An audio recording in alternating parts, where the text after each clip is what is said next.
Michael, your logic in this case is totally illogical, and yet it's absolutely correct. This is just amazing. Let's just think about the logic, shall we? Let's just think about it for a second. You're about to remind me that logic alone dictates your actions. That does not satisfy my logic circuits. Welcome to the Fortify Apologetics podcast, where we help believers to think clearly and stand firm in their faith. Today, I am joined by Dr. Travis Dickinson, a professor out at Dallas Baptist University. And at this time, I'm going to give him a little time to introduce himself. Tell us what you teach at Dallas Baptist University, what works you got going on, Travis. Sure. Yeah. Thanks for having me, Tim.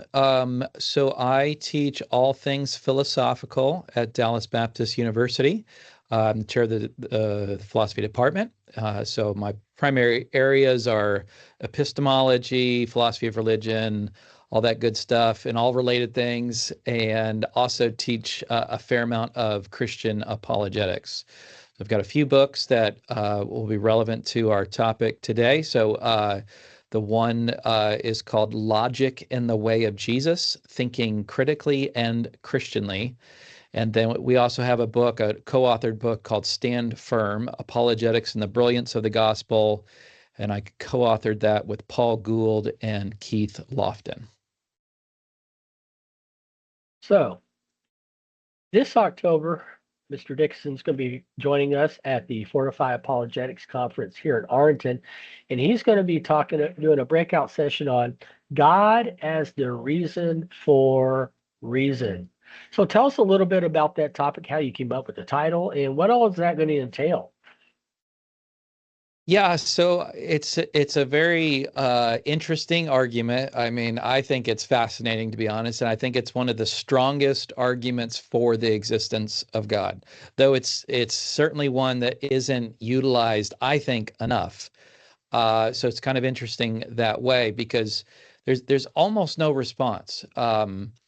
So here's the kind of idea, right? So atheists will very often, I mean, to their credit, I think that they will very often cite reason and evidence, be it scientific evidence or philosophical evidence, for the reasons why they do not believe in God. And Christians oftentimes don't emphasize this enough, in my view. Right? There's this kind of blind faith notion, and reason is sometimes seen as a hindrance to faith and that kind of a thing. And I think that's a very, very unfortunate situation. But the question here is whether or not the atheistic worldview, right? So whatever worldview they subscribe to, if there's no God on that view, then let's call that an atheistic worldview. The question is whether or not an atheistic worldview can account for something like reason. Because here's the thing, reason is odd. No matter what you think about it, reason is odd. It is an odd thing that we can, just from reflection alone many times, come to some conclusions about things. We can just see that some conclusions follow from certain premises that way on the basis of logic. And we do this all the time. Like, we use logic all the time. You had to use logic to find your way to this video right now. You had to use logic to get out of bed in the morning, to do your job, right? Logic is just the way in which humans operate. And so the question is, so while it's odd, it is very much a very basic human, or at least we use it in a very basic human way. And so then the question becomes, what worldview best explains that, right? And if, again, like, the question is really if an atheistic worldview can account for something like reason. So what you want to do is think about how odd reason is. Again, I'm going to ask it this way, and right, it's a weird question, but it's to say, where is logic? Where is logic on one's worldview? And I think it's very hard for an atheist to kind of point to where logic is, because it might be the case that they don't have enough categories to really capture logic. So if you think of logic, it tells us how we should reason, right? It sort of governs our reasoning in a way. The fancy word that we use in philosophy is that logic is a normative thing, tells us how we ought to reason. And it's just not clear to me that an atheist, at least, can they capture this? Yes, but if you look at something like naturalism, the view that the natural world is all that there is, right? It's not clear that you can find oughtness on that view. Right? If you just have the material world, matter and energy and so on, it's really unclear where oughtness comes from. So if logic is an oughtness, right, has normativity, then the question is where do you find that? Now, I always say an atheist can go a certain route. They can say, well, logic just exists and that's all there is to it. It's a kind of brute fact of reality. Now, again, I don't think they're going to find it in the natural world. They're going to have to go, sort of outside of space and time in some sense or other. They're going to have to be probably Platonists of sorts and see logic and logical standards and logical laws as existing, but existing outside space and time. So they're no longer naturalists, but they're Platonists perhaps. And I think that there are problems for both of those views that I'm happy to get into. Yeah, this kind of touches on something I was talking with our mutual friend Eric about, and I was having a conversation in the realms of determinism with a student on campus earlier this week. And kind of some of the things that you brought up kind of bring some of these conversations I've had with students on campus that take a kind of an evolutionary point of view. And one of the things that I've brought up is how can you even trust your own reasoning faculties if it's just a result of natural chaotic processes that so happen to produce a life that is somewhat self-aware of itself? What would you say to a student? Or, well, we can explain reason through naturalistic causes. What are the fallacies of that and the implications? Well, so I think that is a problem, is a kind of, can we trust our rational faculties if evolution is true? I'm pointing in a way to something even deeper. I'm asking, how does one even explain logic in its fundamental nature on one's worldview? Right. So again, what's weird about logic is that it's normative, that it tells us how we ought to reason. It tells us what we ought to conclude on the basis of certain premises and so on. And what I'm saying is that if one's a naturalist, right, you're not going to be able to go out in the woods and find the law of non-contradiction. Right? You're not going to find it at the bottom of the ocean. You're not going to find it on Mars. And yet, in all those places, there's a sense in which that law is active. That law is the case. And so, in other words, if you're on Mars and you're running through a syllogism, you still can see what you ought to conclude as a result of those premises. So this law of non-contradiction, here's a question that, again, I ask my students this all the time, and I find a lot of people have never even thought about it. Where is that law? And in a way, what I'm asking is, where is it on your worldview? And if you're a naturalist and all that exists is the natural world, I don't think you can find it. Now, if you're Platonist, okay, but we'll talk about that in a minute. But on the naturalistic view, where evolution is the kind of mechanism to bring about the kind of world that we inhabit, right? You can say that evolution brought about our reasoning practices. And that's where you get this sort of evolutionary argument against naturalism. But what I'm asking is, why think those things are giving us truth? Like, why think that when we reason according to our laws of logic, for example, that they're arriving. In other words, how do you ground metaphysically those laws themselves? Right? So it even like it's like prior to the sort of inconsistency that you're pointing at of saying like how can we trust those faculties? I'm saying what are those faculties even doing? Because we think a contradiction is a bad thing and that we're going to avoid that in our reasoning. But how do we make sense of that if naturalism is true? Like you can make a similar kind of parallel argument for something like the facts of mathematics.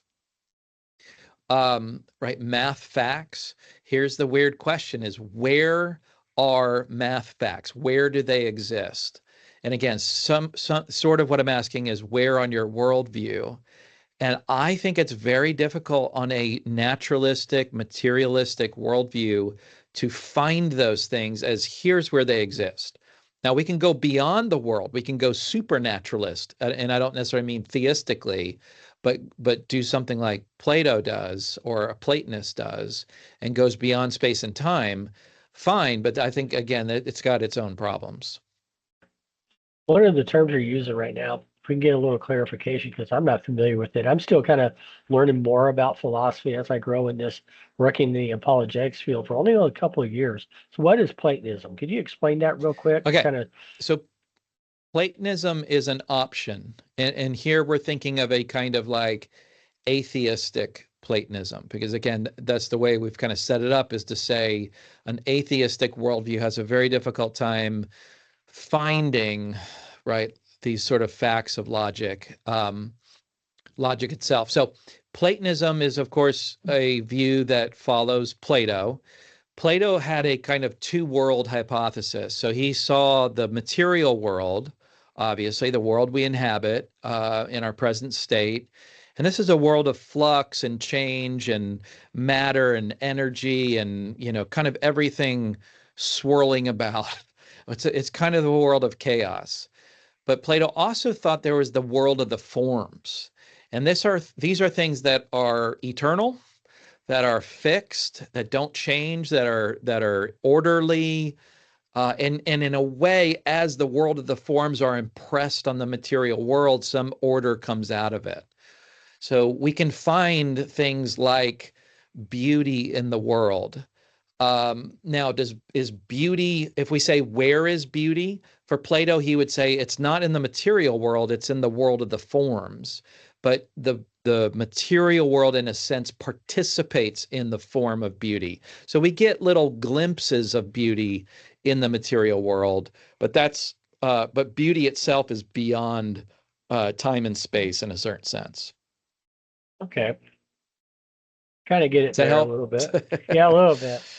So, I mean, it's to say that there are things that exist outside space and time, and you might go the full gamut. You might say moral facts exist, and they exist outside space and time.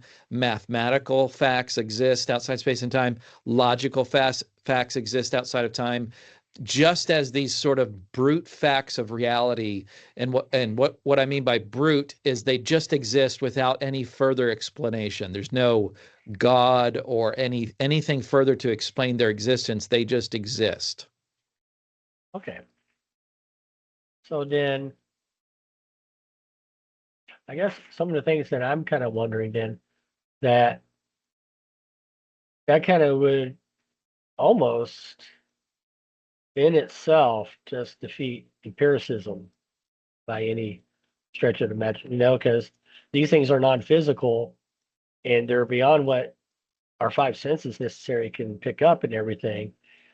And so it makes me wonder, though, us knowing these things, why certain atheists are so driven on the materialistic point of view of things when we know, there are things that are metaphysical.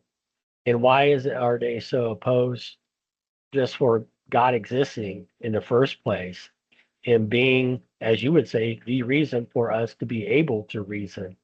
Mm-hmm. I often wonder if sometimes if it's not so much a logical thing, as sometimes it's just a matter of the heart. It's a matter of, well, I just don't like the thought of this deity even though if they may not come right out and say it sometimes.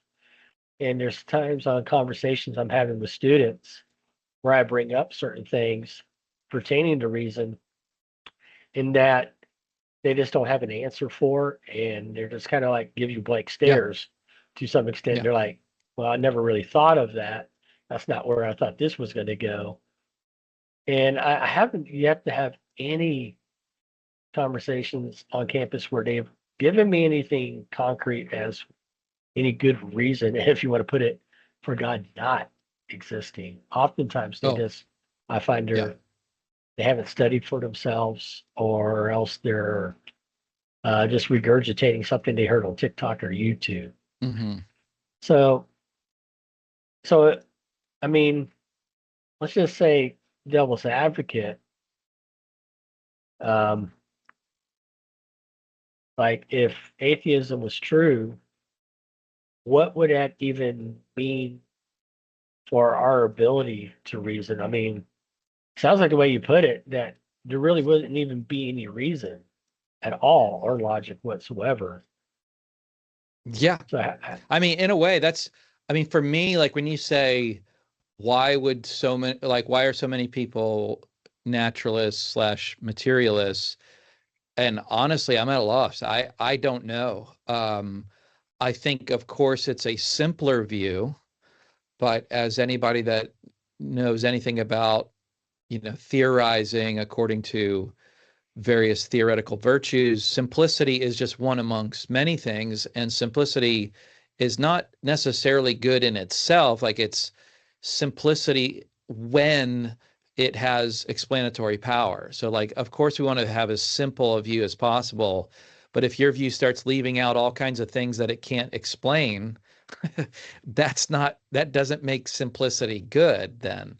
And I would say that's exactly what's happening in a naturalist materialist view, is that it's simpler, yeah, but it leaves out so much. I for one could never get to a place where I embrace materialism, naturalism, because I think it's so impoverished as a worldview because it can't explain morality. At the end of the day, I would argue. It can't explain logic itself. It can't explain mathematics. It can't explain aesthetic values. Um, it can't explain the beginning of the universe. It can't explain the fine tuning of the universe. Uh, it lacks an explanatory power and value across a wide range of categories. So I honestly don't know why it has the prominence that it does, both amongst philosophers, but especially amongst, kind of the critical atheist types. If I were to become an atheist, I would be a Platonist. There's no doubt about it. I couldn't. For me, it's like I can't doubt the existence of morality. Uh, I mean, could I doubt it? Maybe that's a little too strong, but I think that's one of the things that we know best are various moral principles.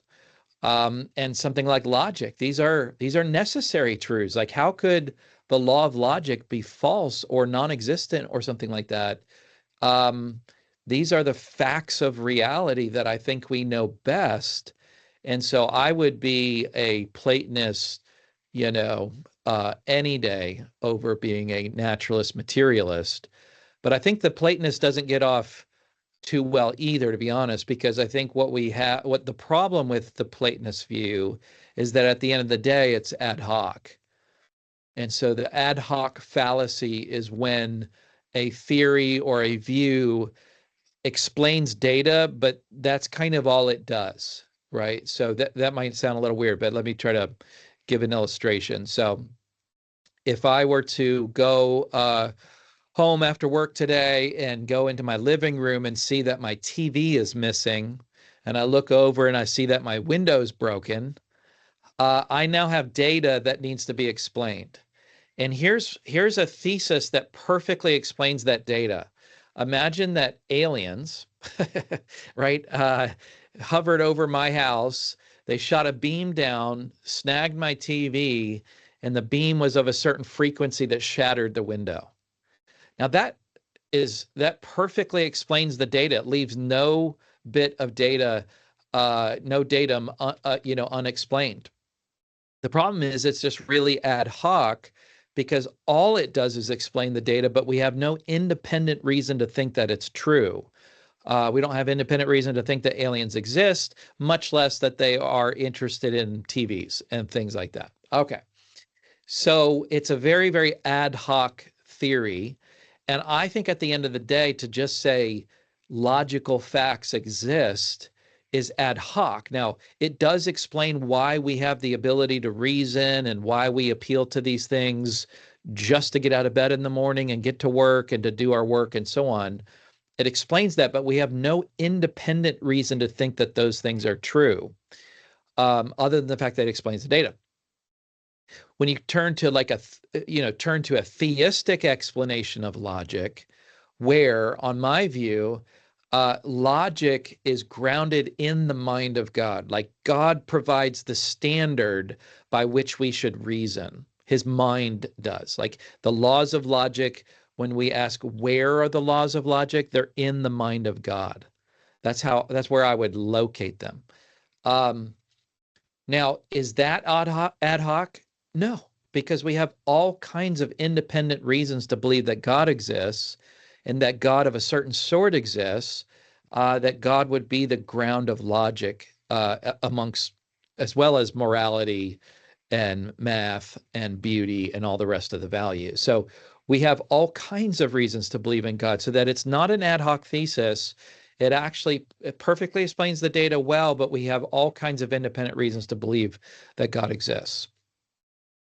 So you were mentioning earlier, like when you've engaged conversations, have you had any of these conversations with like atheists? And you were talking about you didn't really have much of a response when it comes to this. I mean, at all, No. any pushback whatsoever? Are they just like, okay, well, I have no idea anything? Most often the response that I've gotten is, I need to think about that some more, which I'm fine with that response. Like that's the kind of response that I would give and that we ought to give when we're not sure what to, say. I think the reality is just that people haven't thought about it. People don't realize that this, because logic is kind of just, it's almost like the air we breathe. We don't think about the air as we're breathing it. We just kind of move through our day breathing air all the time. It's kind of like almost too present for us that we don't think about it. And logic is that way too.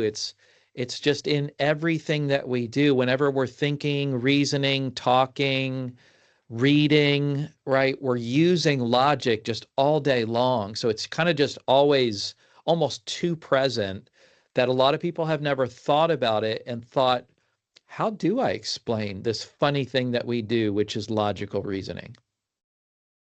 Yeah. See, granted, I grew up in a Christian household, but my mindset would be like, okay, well then if there are physical things in which are non-physical things, metaphysical things that exist, how did they even get here in the first place? How did we even capable of being aware of them in the first place? Yeah. I think that the second one's, an issue. How did they come about? The answer would be they didn't. They're eternal. That would be the Platonist answer. Similar perhaps to the way when somebody says, how did God come about? And the right Christian answer is say he didn't. He's eternal. So I think there's an answer there. But how is it? Now, here's where evolution and some of these things do figure back in. How is it that through evolutionary processes, blind random processes, we come to be at a place where we can grasp these truths?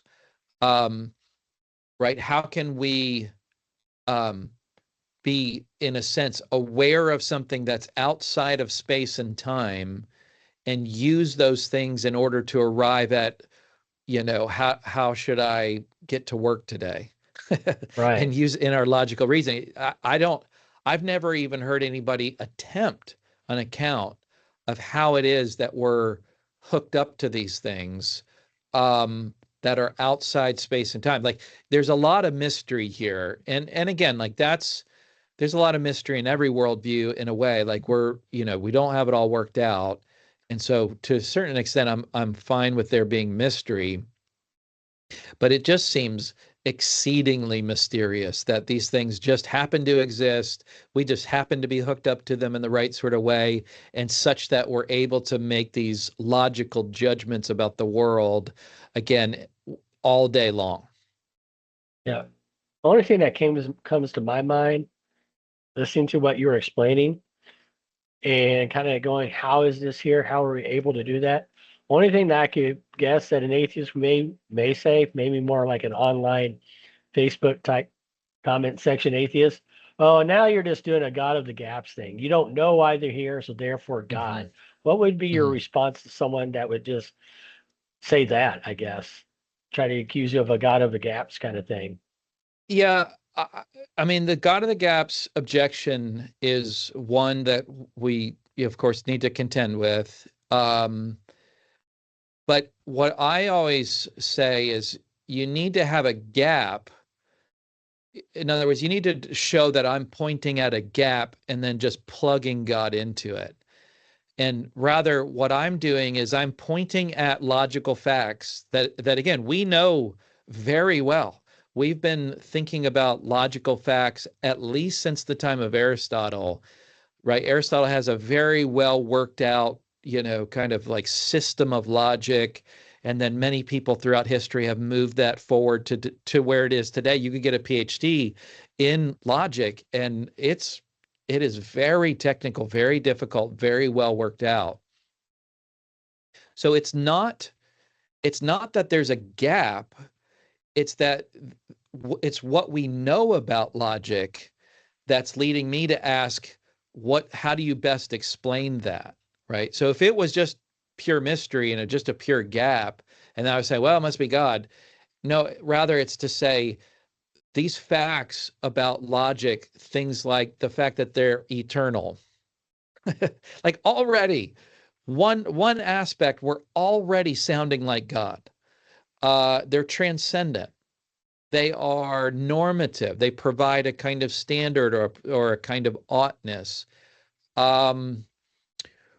So on and so forth. In other words, like logic doesn't change. It's not a contingent truth that changes with culture and so on. People sometimes try to style it that way, but you can't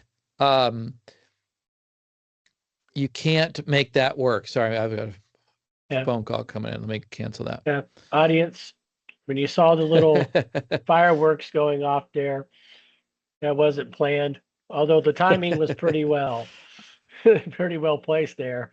Like it does a eureka moment there for a second. We saw little fireworks go off in your background. Oh, is that right? Oh, funny.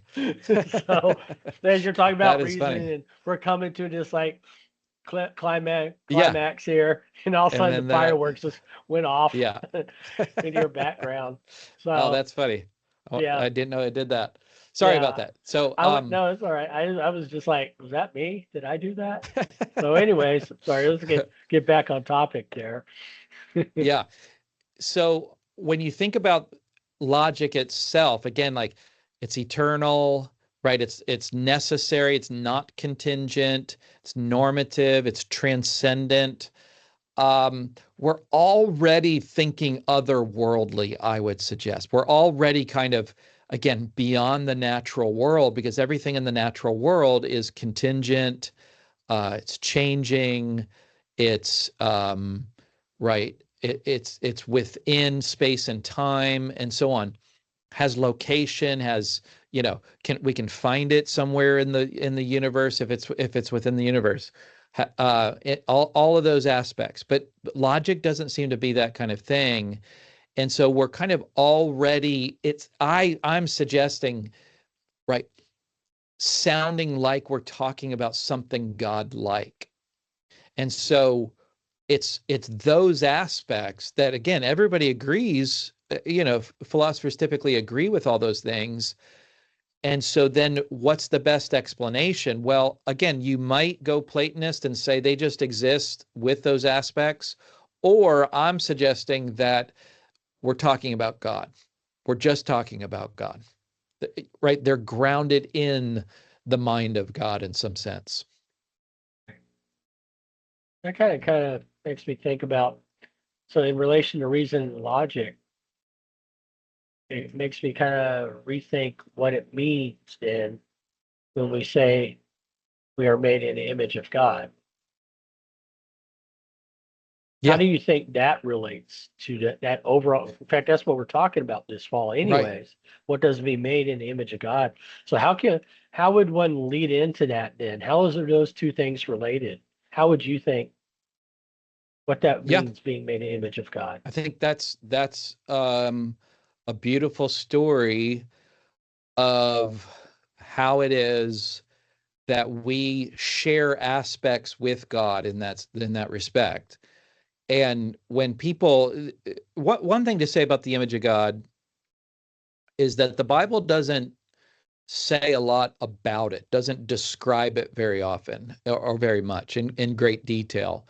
It references it numerous times, and it plays a really, really fundamental role in Scripture, but it just doesn't tell us all of what it means. But for the most part, I think it's universal when people begin to try to spell out what it means that we are creating God's image. Part of that is almost always that we have a rational faculty, right? To mirror, to image God in that sense. So also moral faculty and aesthetic faculty and so on. We can kind of have this really beautiful picture of who and what the kind of the nature of a human being, a kind of anthropology. And I think that it's the idea would be that we image God by thinking rationally. If God, right, if we can ground logic in the mind of God, then we image him. And again, like it's a beautiful picture because it's like when we come to see truth through our reflective reason, we are imaging God. Like we are doing something God-like. And I think there's an aspect of worship here, even that just thinking rationally is a kind of worship of God, especially when we have a proper theology of reason here, where we're seeing it as grounded in the mind of God. Like there is a sense in which we're tapping into the mind of God when we reason. And I just think that's a beautiful picture. And again, one that should move us in a sense to worship or even be worship when we reason well. Understanding God as the source of that. Well, well put. I really like this topic. I'm going to have to get your book now. That's for sure. Well, another one of your books. I have one of them already. I So, appreciate well, it. well, we're about to wrap things up, coming to the end of our interview here. Travis, do you do any podcasts or anything? Is there anywhere people can find you? Yeah, I'm on YouTube at Trav Dickinson. So at Trav Dickinson. And then just I have a website that kind of is the home base. It was just my full name.com. So travisdickinson.com. And could you mention the title of the two books that you brought up and where we could find those real quick? Where Yeah, we it's could sold purchase those? everywhere, Amazon and the various sites, Christian book distributors or whatever they're called now, Christian books, I think. But the book that has this as a topic, I have a full chapter devoted to the argument from reason, and that book is called Logic in the Way of Jesus: Thinking Critically and Christianly. And then I also have a book that I'm a co-author of with some friends called Stand Firm: Apologetics and the Brilliance of the Gospel. Want to thank you for your time. Just get to do this short interview. Folks, Travis Dixon's going to be with us this October, Saturday, October 17th. He'll be doing his breakout session on God being the reason for reason. So you don't want to miss out. Get to meet Travis in person, ask him questions. Travis, I look forward to hopefully getting to have you back out at RC in the near future, Lord willing. And well, the rest of y'all just have a blessed day. And if you need some more information about the conference, I'm going to be putting the link here with the video. You can click on, it's going to give you all our breakout speakers Travis included. You get to learn a little bit more about him. And like I said, hey, maybe you're a young high school student. You're thinking about going Dallas Baptist. You know, he teaches out there along with his friend Keith Lofton. They're both authors of Stand Firm, and I've gotten to know them a little bit. And, you know, take philosophy from them. So, with that being said, once again, Travis, thank you for coming out. And the rest of y'all, have a great day.